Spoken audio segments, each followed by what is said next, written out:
That's just how white folks will do you. It wasn't merely the cruelty involved. I was learning that black people could be mean and then some. It was a particular brand of arrogance, an obtuseness in otherwise sane people that brought forth our bitter laughter. It was as if whites didn't know they were being cruel in the first place, or at least thought you deserving of their scorn. White folks. Senator Obama, I want to begin by asking you about Don Imus. You have condemned his remarks about the women's basketball team at Rutgers. Let me ask you pointedly, do you think he should be fired? I don't think MSNBC should be carrying the kinds of hateful remarks that Imus uttered the other day. Ray assured me that we would never talk about whites, as whites, in front of whites, without knowing exactly what we were doing, without knowing that there might be a price to pay.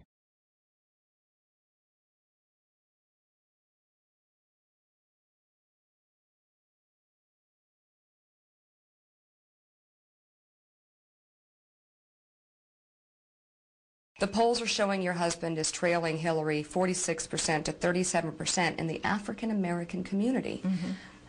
What's going on here? First of all, I think that that's not going to hold. I'm completely confident. Black America will wake up. Our rage at the white world needed no object, he seemed to be telling me, no independent confirmation. It could be switched on and off at our pleasure.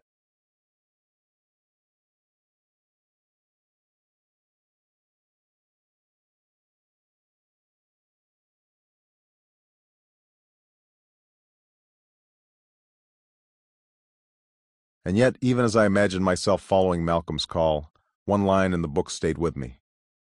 He spoke of a wish he'd once had, the wish that the white blood that ran through him, there by an act of violence, might somehow be expunged.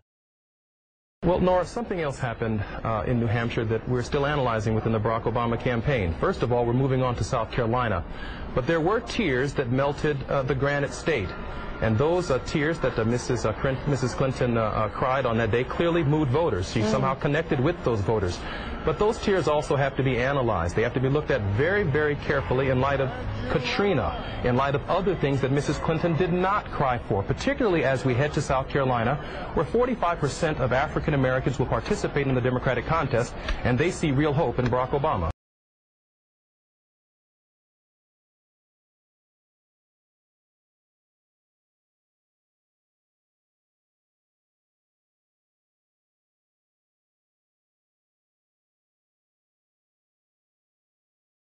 That hate hadn't gone away. It formed a counter-narrative, buried deep within each person, and at the center of which stood white people, some cruel, some ignorant, sometimes a single face, sometimes just a faceless image of a system claiming power over our lives. I can no more disown him than I can disown my white grandmother, a woman who helped raise me, a woman who sacrificed again and again for me, a woman who loves me as much as she loves anything in this world, but a woman who once confessed her fear of black men who passed her by on the street. I took her into the other room and asked her what had happened. A man asked me for money yesterday, while I was waiting for the bus. That's all? Her lips pursed with irritation. He was very aggressive, Barry. Very aggressive. I gave him $1 and he kept asking. If the bus hadn't come, I think he might have hit me over the head. The point I was making was not that my grandmother harbors any racial animosity. She doesn't.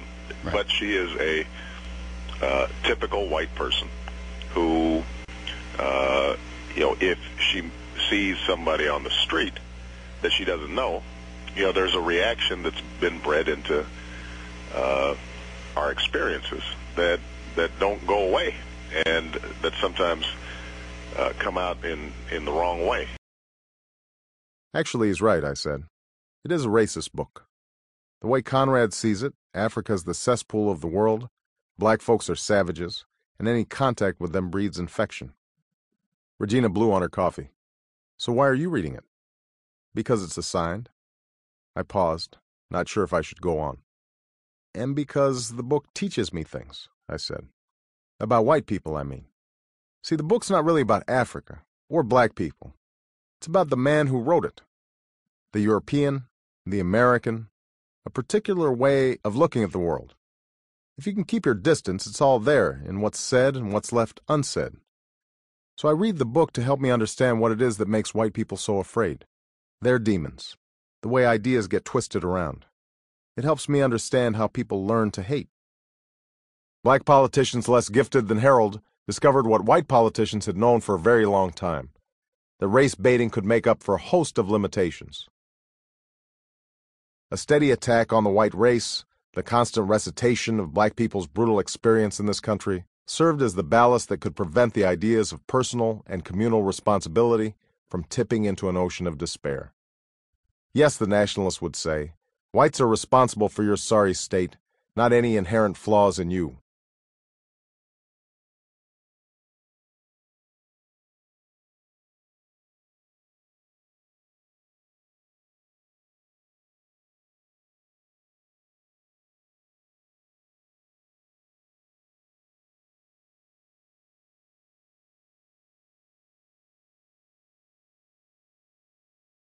No, no, no. Not God bless America. God damn America. That's in the Bible. Afterward, in the parking lot, I sat in my car and thumbed through a silver brochure that I'd picked up in the reception area. It contained a set of guiding principles, a black value system, it said, that the congregation had adopted in 1979.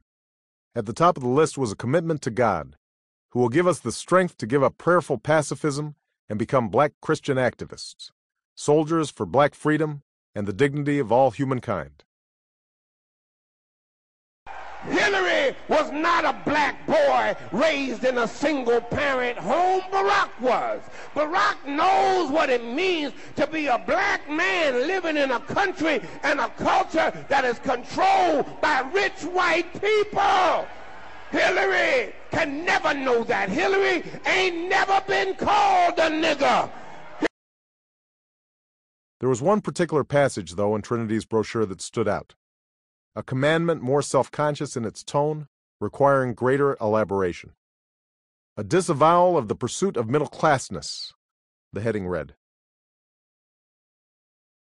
Lied about inventing the HIV virus as a means of genocide against people of color. The government lied.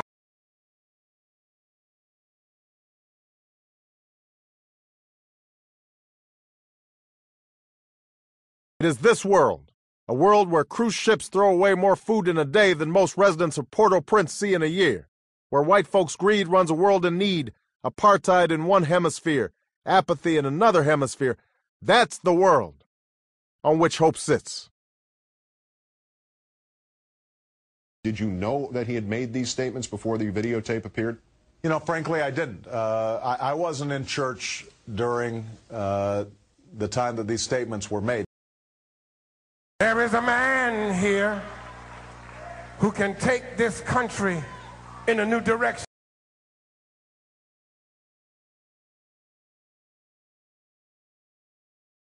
And so it went, a meditation on a fallen world. While the boys next to me doodled on their church bulletin, Reverend Wright spoke of Sharpsville and Hiroshima, the callousness of policymakers in the White House and in the State House. Yes, Shanklin, Pennsylvania happened to us, and so did the Sharpsville massacre happen to us. A government-sponsored religiosity makes you suffer from amnesia.